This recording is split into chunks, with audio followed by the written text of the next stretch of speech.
వి gold trusted gold buyers మీరు తాకట్టు పెట్టిన బంగారాన్ని విడిపించి ఈ రోజు ఉన్న మార్కెట్ ధరకు కొనబడను 7771077720.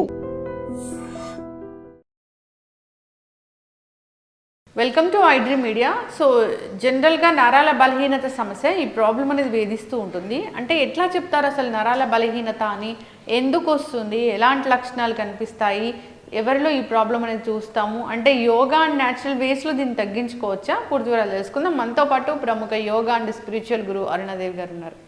మ్యామ్ నమస్తే. నమస్తే మ్యామ్, జనరల్గా కూడా జనరల్ భాషలో చెప్తూ ఉంటారు నరాల బలహీనత అని.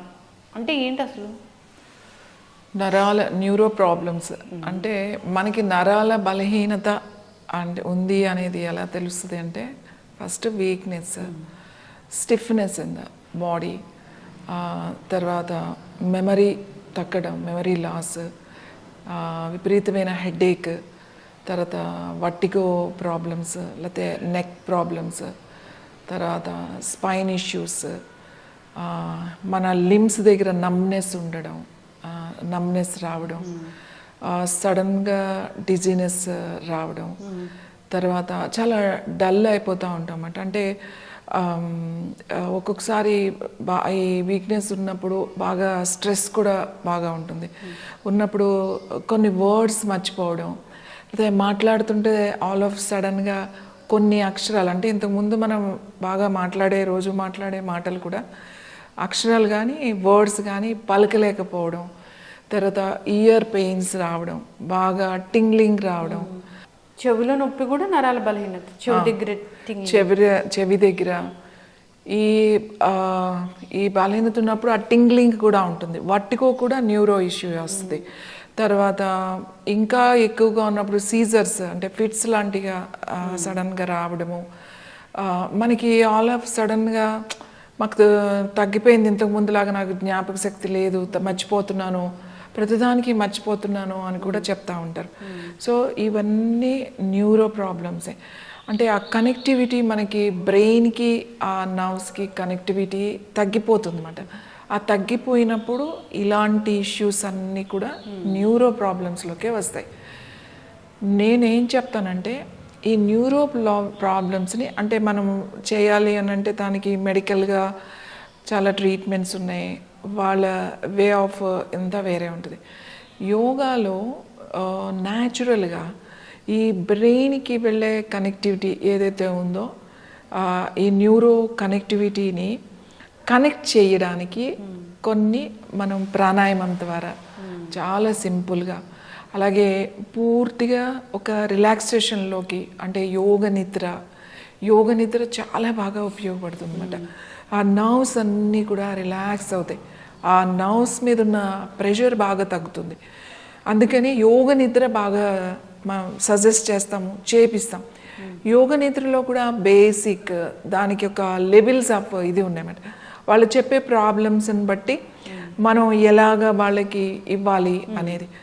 తర్వాత మసాజ్ చాలా బాగా ఉపయోగపడుతుంది. బాడీ మసాజ్ అంటే సర్క్యులేషన్కి, తర్వాత డిటాక్స్ అవ్వడానికి, ఇంప్యూరిటీస్ బయటికి రావడానికి, స్ట్రెంగ్తన్ అవ్వడానికి, ఇవన్నిటికీ మనం తీసుకున్న ఏదైతే ఆక్సిజన్ ఉందో పూర్తిగా ప్రాణశక్తి పూర్తిగా వెళ్ళడానికి. యోగా ఎలా ఉంటుంది అంటే మీరు ఏది చేసినా కూడా ఆ మోర్ ప్రాణాయామం చేసేటప్పుడు కానీ మోర్ పైకి వెళ్తూ ఉంటుంది అన్నమాట. ఎనర్జీ ఎప్పుడు కూడా అప్వర్డ్స్కి వెళ్తుంది. ఇప్పుడు మనం జనరల్గా శ్వాస తీసుకున్నప్పుడు కిందకే వెళ్ళిపోయి శ్వాస తీసుకుంటామో వదిలేస్తామట. కానీ ప్రాణాయామం చేసేటప్పుడు మనం తీసుకున్నది ఏదైతే ఉందో ఆ కింద నుంచి ఎనర్జీని బ్రెయిన్కి ఎక్కువ పంపిస్తామట.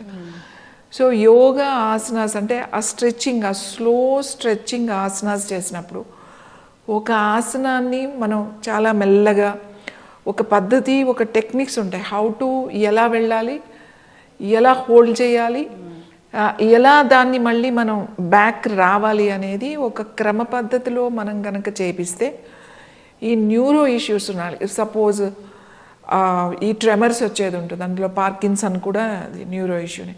కొంచెం చేతులకి ట్రెమర్స్ వస్తాయి, హెడ్ ట్రెమర్స్ వస్తాయి, ఇవన్నీ కూడా ఆల్ ఆఫ్ సడన్గా లెగ్స్ ట్రెమర్స్ అనిపించవచ్చు.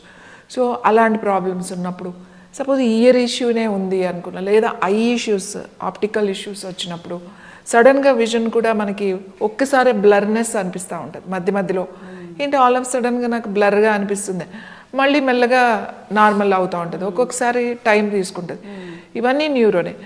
సో మనము వాళ్ళకి కొన్ని ముద్రాస్, అలాగే కొన్ని ప్రాణాయామం కానీ ఆసనాస్ అన్నీ ఒక గ్రూప్ ఆఫ్ ఇవి, రిలాక్సేషన్, తర్వాత వాళ్ళకి ఒక మంచి ఆయిల్స్, పర్టికులర్గా న్యూరో ప్రాబ్లమ్స్ ఉన్న వాళ్ళకి యాక్టివేట్ చేయడానికి కొన్ని హెర్బల్స్ వేసి మనం ఆయిల్స్ వేసి దాన్ని వండుతామన్నమాట. వండి ఆ ఆయిల్స్ని తీసుకుని వాళ్ళకి ధార అని, శిరోధార అని చెప్పి ఇవి మనం న్యాచురల్గా ఇవి చేస్తామన్నమాట. చేసినప్పుడు అది స్లోగా యాక్టివేట్ అవుతుంది, ఆ సర్క్యులేషన్ పెరుగుతుంది, ఆ బ్రీతింగ్, ఆ ప్రాణశక్తి ఏదైతే ఉందో అది అందుతుంది, పూర్తిగా బ్రెయిన్కి వెళ్తుంది. సో బ్రెయిన్ని కనుక మనం యాక్టివేట్ చేసినప్పుడు ఈ ఛానల్స్ అన్నీ కూడా ఓపెన్ అయ్యి కనెక్టివిటీ పెరుగుతుంది. పెరిగి మనకి ఈ ప్రాబ్లమ్స్ తగ్గుతూ వస్తాయి. అంటే ఇప్పుడు మనం నేచురల్ దాంట్లో మెడిసిన్స్ అనేవి చాలా తక్కువ వాడతాం. కొన్ని కేసెస్లోనే మెడిసిన్స్లోకి వెళ్ళాల్సి వస్తుంది. కానీ మనం ముందే గుర్తించినప్పుడు, నాకు ఆల్ ఆఫ్ సడన్గా బ్లర్నెస్ వచ్చేస్తుంది, లేకపోతే ట్రెమర్స్ వస్తున్నాయి, నిద్ర పట్టట్లేదు, డ్రైగా ఉంది, బాగా మెమరీ చాలా తగ్గిపోతుంది, నాకు ఆల్ ఆఫ్ సడన్గా ఎంతో అద్భుతంగా మాట్లాడే వాళ్ళు కూడా ఆలోచించాల్సి వస్తుంది అన్నమాట, సబ్జెక్ట్ ఉన్న వాళ్ళకు కూడా. సో ఇలాంటివి ఉన్నప్పుడు ఖచ్చితంగా అది నర్వస్ ఇష్యూసే. కంగారు పడాల్సిన విషయం ఏమీ లేదు. ఫస్ట్ మీరు రిలాక్స్ అవ్వడం అనేది నేర్చుకోవాలి. నేను రిలాక్స్డ్గానే ఉన్నానండి, నేను బాగానే నిద్రపోతున్నాను, మంచి డైటే తీసుకుంటున్నాను, నాకేం పెద్ద టెన్షన్స్ లేవు, స్ట్రెస్ లేవు, నేను రిలాక్స్డ్గానే ఉన్నానని చాలామంది చెప్తారు. కానీ లోపల నర్వస్ సిస్టమ్ మీద పడే ప్రెషర్ ఏదైతే ఉందో, ఏ ఆలోచన అయినా సరే, ఇది నాట్ పాజిటివ్ అండ్ నెగిటివ్ అని కాదు, ఏదైనా సరే మీకు ఫస్ట్ ఒక ఆలోచన ఉన్నప్పుడు ఏ ఆలోచన అయినా దానిది బ్రెయిన్ స్టెమ్ మీద ఉంటుంది. అంటే మన స్పైన్, మన నర్వస్ సిస్టమ్ అంతా మన బ్రెయిన్ స్టెమ్, అంటే మన స్పైనల్ కాలంకి కనెక్ట్ అయి ఉంటాయి అన్ని నర్వ్స్ అన్నీ కూడా. సో ఫస్ట్ ప్రాబ్లం వచ్చేది నెక్ దగ్గర నుంచే మనకి మొదలవుతుంది అన్నమాట. సో అందుకని అది రిలాక్స్ అవ్వాలి, ఆ ప్రెషర్ని తగ్గించాలి, సర్క్యులేషన్ ఇంప్రూవ్ చేయాలి. చేయడానికి చాలా సింపుల్గా మేమైతే చేసేస్తాం. ముందు ఇవి ట్రై చేసి కొంచెం రిలాక్స్ అది అయి ట్రై చేసిన తర్వాత, సో ఇవి కూడా మనకు కావట్లేదు అని అనుకున్నప్పుడు డెఫినెట్గా అప్పుడు మనం డాక్టర్ని ఖచ్చితంగా కలవాలి. ఇది సివియర్ ఇష్యూ అయితే మనం కొన్ని రోజులు మెడిసిన్స్ వాడాల్సి వస్తే కూడా వాడాల్సిన అవసరం ఉంటుంది. దాని తర్వాత మళ్ళీ మనం ఇలా యోగా, ఈ ఏవైతే మనకి మెడిసిన్స్ ఉన్నాయో, హెర్బల్స్ ఉన్నాయో, ఇవన్నీ తీసుకుంటూ రిలాక్స్ అయిపోవచ్చు. అందుకే నేనేం చెప్తానంటే, ఇవన్నీ మనకు వస్తాయి, ఎలా అయినా వస్తాయి. రాకుండా ఉండాలి అని అంటే మీరు ఖచ్చితంగా మీరు చేయాల్సింది, మీకు వేరే దారి లేదు. ఈవెన్ కొన్ని అవర్స్ టుగెదర్ మెడిటేషన్ చేసే వాళ్ళు కూడా ఈ న్యూరో ఇష్యూస్తో ప్రాబ్లమ్స్ వాళ్ళు ఎదుర్కొంటారు. వాళ్ళు వచ్చి నేను రోజు మెడిటేషన్ చేస్తున్నాను, నేను చాలా రిలాక్స్డ్గా ఉంటాను, ఎందుకు మాకు ఈ ఇష్యూ వస్తుంది అంటే, మెడిటేషన్ చేయండి, నేను చేయొద్దని అనట్లేదు, అది మీకు బాగుంది చేయండి. కానీ మీరు ఫస్ట్ మీ బాడీని రిలాక్స్ చేయండి, మీ స్ట్రెచ్ చేయండి బాడీని, డైట్ తీసుకోండి, సర్క్యులేషన్ ఇంప్రూవ్ చేసుకోండి. అది ఏమంత తొందర ఇలా అయిపోదు, మీరు ఖచ్చితంగా చేయాల్సిందే. ఈ పద్ధతిలో మీరు వెళ్ళినప్పుడు మీ మెడిటేషన్ కూడా ఖచ్చితంగా జరుగుతుంది. ఈ న్యూరో ఇష్యూస్కి డాక్టర్స్ కూడా ఏం చెప్తారంటే, మీరు మెడిటేషన్ కూడా చేయండి అంటారు. వాళ్ళు ఇచ్చే ప్రిస్క్రిప్షన్తో పాటుగా మీరు కొంచెం మెడిటేషన్ చేయండి అంటే రిలాక్స్ అవుతారు అని చెప్తారు. కానీ నేనేం చెప్తానంటే, అలా ఉన్నప్పుడు మెడిటేషన్ వాళ్ళు చేస్తే ఏమీ రిలాక్స్ అవ్వరు. వాళ్ళు ప్రాపర్ వేలో రిలాక్సేషన్ టెక్నిక్స్ అవి కూడా నేర్చుకోవాలన్నమాట. సో న్యూరో ఇష్యూస్ ఇవి ఏదున్నా కూడా ఈ న్యూరోకి సంబంధించినవి. కొంతమందికి ఇక్కడ పెయిన్ వస్తూ ఉంటుంది, ఈ ఇయర్ పెయిన్ కాదు, నాట్ ఈ పెయిన్ కాదు, ఇక్కడ పెయిన్స్, ఈ జా ఉంటుంది కదా, ఇక్కడ పెయిన్ అంటే చాలా ప్రెషర్ ఉన్నప్పుడు, చాలా రోజులు వాళ్ళకి స్ట్రెస్ ఉన్నప్పుడు కూడా ఈ పెయిన్ వస్తూ ఉంటుంది. ఈ పెయిన్ కోసం చాలా తిరుగుతూ ఉంటారు. ఈ పెయిన్ ఎట్లా తగ్గుతుంది అని ఆ న్యూరో డాక్టర్ దగ్గరికే వెళ్ళాలి ఖచ్చితంగా. వాళ్ళు మెడిసిన్ ఇస్తారు, ఈ పెయిన్ అంటే ఆ స్ట్రెస్ తగ్గించుకోండి అని చెప్తారు. That is the neuro problem. అదైతే మనం చాలా సింపుల్గా ఒక 2-3 సెషన్లోనే మనం ఈ పెయిన్ తగ్గించగలుగుతాం. ఎందుకంటే దాని జాన్ రిలీజ్ చేయాలి, మన ఎమోషన్స్, మన స్ట్రెస్ అంతా ఇక్కడ ఉంటుంది, ఈ జాల్ లైన్స్లో ఉంటుంది అన్నమాట, ఇక్కడ స్టోర్ అయ్యి ఉంటుంది. సో చాలా ఇయర్స్ మనకి ఇది ఉన్నప్పుడు ఇక్కడున్న ప్రెషర్ని ఈ పాయింట్ ద్వారా మనం తీసేయగలుగుతాం అన్నమాట ఆ థెరపీతో. సో న్యాచురల్ వేస్ చాలా ఉన్నాయి, ఆయిల్స్ ఉన్నాయి, హెర్బల్ టీస్ చాలా చాలా బాగా పనిచేస్తాయి. హెర్బల్ టీస్లో తులసి బాగా పనిచేస్తుంది, చాలా రిలాక్స్డ్గా ఉంటుంది. తర్వాత క్యామమైల్ టీ మనకి చాలా అందుబాటులో దొరుకుతుంది, క్యామమైల్ టీ ఇది కూడా చాలా బాగా పనిచేస్తుంది. తర్వాత మిల్లెట్స్ ఉంటాయి కదా, మిల్లెట్స్లో ఎనీ మిల్లెట్ దాని గంజి తయారు చేసుకుని, అంటే ఉడకబెట్టి వార్చిన గంజి, పొద్దున్న చేసుకున్న గంజి సాయంకాలం తాగడం, సాయంకాలం చేసుకున్న గంజి ప్రొద్దున్న తాగడం, అంటే అది కొంచెం ఫర్మెంట్ అవ్వాలన్నమాట. సో ఇలా తాగడం వల్ల కూడా మనకు కోడో మిల్లెట్ అని అరికెలు ఉన్నాయి కదా, అవి కూడా ఈ ఏది తీసుకున్నా కూడా మంచిదే. కొర్రలు అరికెలు, అండు కొర్రలు, ఒట్టి గంజి మాత్రమే చెప్తున్నా నేను. ఆ గంజి కనుక మీరు తీసుకుంటే ఈ న్యూరో ప్రాబ్లం కూడా మనకి ఇబ్బంది లేకుండా స్ట్రెస్ బాగా తగ్గిస్తుంది.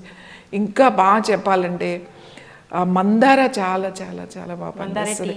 మందార టీ ఫ్లవర్ ఉంటుంది కదా, ఒక 2 పువ్వులు ఒకటి దొరికినా సరే, దేశీ మందార నేను చెప్పేది, హైబ్రిడ్ కాదు. అలా ఉన్నప్పుడు మందార టీ కూడా చాలా రిలాక్స్డ్గా ఉంటుంది. తర్వాత అశ్వగంధ కూడా బాగా పనిచేస్తుంది. అశ్వగంధ కొంచెం పాలల్లో కలిపి తాగడం బాగా పనిచేస్తుంది. తర్వాత జాజికాయ కూడా బాగా పనిచేస్తుంది. నట్మెగ్ అంటాం కదా, మనం మసాలాలో వాడతాం జాజికాయ. ఆ జాజికాయ పౌడర్ చేసి దాన్ని కొంచెం పాలల్లో తేనె అది కలుపుకుని తాగడం వల్ల కూడా నర్వస్ సిస్టమ్ రిలాక్స్డ్గా ఉంటుంది. నర్వస్ సిస్టమ్ రిలాక్స్డ్గా ఉండాలి అని అంటే that is the touch is the very important. అంటే టచ్లో న్యూరో సిస్టమ్ చాలా రిలాక్స్డ్గా ఉంటుంది. టచ్ అంటే ఏంటి, మనకి ఇష్టమైన వాళ్ళు అట్లా ఉన్నప్పుడు సాధారణంగా కొంచెం ఒక ఏజ్ వచ్చిన తర్వాత ఇలాంటి ప్రాబ్లమ్స్ అన్నీ ఎక్కువ వస్తాయి, కానీ ఇప్పుడు యంగ్ వాళ్ళకే వచ్చేస్తున్నాయి. నేనేం చెప్తానంటే వాళ్ళకి ఆ టచ్ సరిగ్గా లేదు, ఆర్ విమెన్ ఆర్ మెన్ ఎవరైనా కానివ్వండి, మనం ఏదైనా మనం మాట్లాడేటప్పుడు మనకు కావలసిన వాళ్ళు, మనకు దగ్గర వాళ్ళు ఏదైనా అన్నప్పుడు మనం పట్టుకుని కనుక వాళ్ళతో మాట్లాడితే చాలా వరకు అవతలి వాళ్ళ స్ట్రెస్ తగ్గుతుంది. అంటే మీరు ఏమీ చెప్పాల్సిన అవసరం లేదు, మనం జస్ట్ మాట్లాడేటప్పుడు కూడా. అందుకే నేను అంటే టచ్ ఈజ్ వెరీ ఇంపార్టెంట్. మీకు దగ్గర వాళ్ళు, మీరు కావలసిన వాళ్ళు ఉన్నప్పుడు వాళ్ళని టచ్ చేయడం అనేది human touch it's a very very very important. ఇప్పుడేమో హ్యూమన్ టచ్ చాలా తగ్గిపోయింది, వీళ్ళు దూరం అయిపోయి ఈ కుక్కల్ని పెంచుకోవడం అనేది మొదలైపోయింది. అంటే ఆ టచ్ కూడా రిలాక్స్ అవుతాము. ఒక డాగ్ మన ఇంట్లో ఉంటే మనం చాలా రిలాక్స్ అవుతాం అనే కాన్సెప్ట్ వెస్ట్రన్ కల్చర్ నుంచి మనకు వచ్చేసింది. సో నేనేమంటానంటే ఉన్న హ్యూమన్స్ ఎవరో, మనం 2 మనుషులు ఉంటాం ఇంట్లో, బాగా ఉంటే 2-3 ఉంటారు, పిల్లలు 2 పెద్దవాళ్ళు. సో వీళ్ళకే సరిగా లేదు. మనకి ఈ హ్యూమన్ టచ్ అంటే ఆ ఇంట్లో ఉన్నవాళ్ళు ఆ టచ్, ఆ స్పర్శ, టచ్ అంటే ఏంటి, స్పర్శే కదా. మనకు పంచేంద్రియాల్లో ఒకటి ఆ స్కిన్ ఉంది, స్కిన్ అంటే స్పర్శ అని చెప్తాం. అంటే శబ్ద గంధ స్పర్శ అనేది మనకి చాలా ఇంపార్టెంట్. మంచి వాసన, న్యూరో సిస్టమ్ని ఇమ్మీడియట్గా యాక్టివేట్ చేయాలి అంటే అరోమా కావాలి. అరోమా అంటే మంచి వాసన కావాలి. మంచి వాసనలో మంచి ప్యూర్ గంధం చాలా చాలా బాగుంటుంది. జాస్మిన్ టీ, మల్లె పువ్వులు ఉంటాయి కదా, అవి ఫ్రెష్ దొరికితే ఫ్రెష్, లేకపోతే డ్రైడ్ దొరికితే డ్రైడ్. మనం అసలు ఎంత నెగ్లెక్ట్ చేస్తామంటే, మనకి ఎంత మల్లెపూలు దొరుకుతాయి సమ్మర్లో, ఎంత మంచి వాసన వస్తాయి, పడేస్తూ ఉంటాం అవి మామూలుగా డ్రై అయిపోతూ ఉంటాయి. మనం ఇంట్లో కూడా ఒక్కొక్కసారి అలా వదిలేస్తే డ్రై అయిపోతాయి. ఆ డ్రై అయినవి కనుక మనం ప్యాక్ చేసి డబ్బాలో పెట్టుకుంటే మనకి ఇలాంటప్పుడు ఎప్పుడైనా కావాల్సి వచ్చినప్పుడు ఒక టీ లాగా జస్ట్ అవి వేసుకుని కొంచెం బాయిల్ చేసుకుని కొద్దిగా హనీ లాంటిది కలుపుకొని తాగితే ఇమీడియట్లీగా రిలాక్సేషన్ కూడా తొందరగా వస్తుందన్నమాట. మంచి ఆరోమా, మంచి గంధం, గంధం, తమలపాకు ఉంటుంది కదా, తమలపాకు, తర్వాత మంచి ముద్ద కర్పూరం, కొంచెం జాజికాయ, అలాగే కొంచెం ఇలాచి, అంటే మనం వాడే ఇవన్నీ సుగంధ ద్రవ్యాలే కదా, కొంచెం కుంకుమ పువ్వు, ఇవన్నీ వేసి ఒక పేస్ట్ లాగా గంధంలాగా చేసుకొని ఆ గంధము ఒక డబ్బాలో పెట్టుకొని మనం దాన్ని కొంచెం కొంచెం కనుక మనం బొట్టులాగా పెట్టుకున్న, ఇక్కడ పెట్టుకుంటే చాలా, ఎక్కడ అక్కడ లేదా ఇక్కడ ఇట్లా గంధం రాసిన మనం తయారు చేసుకున్నది ఇక్కడ రాసుకున్నా కూడా న్యూరో సిస్టమ్ చాలా రిలాక్స్ అవుతుంది. అందుకే మనం చూడండి, మనం ఎక్కడికైనా ఒక పూజకో లేకపోతే ఎక్కడైనా ఒక శుభకార్యం జరిగేటప్పుడు మనం వెళ్ళినప్పుడు అక్కడ పువ్వులు, తర్వాత మామిడి తోరణాలు, తర్వాత గంధము, అవన్నీ ఆ మనకు చాలా బాగుంటుంది, మనకు చాలా ఇష్టం. ఎందుకు ఇష్టపడుతున్నాము అని అంటే ఈ అరోమా అన్నమాట. సో అలాంటి సుగంధ ద్రవ్యాలు కూడా మనం వాడుకుంటే మనకి ఆ రిలాక్సేషన్, న్యూరో సిస్టమ్ అంటే న్యాచురల్ వేలో చెప్తున్నా, చాలా రిలాక్స్ అవుతారు. చక్కటి ఇన్ఫర్మేషన్ మ్యామ్. నరాల బలహీనత ఇదొక పెద్ద ప్రాబ్లము. అంటే అది ఒక సిమ్టమ్ బట్టి చెప్పలేము, రకరకాల సిమ్టమ్స్ అనేవి ఉంటాయి.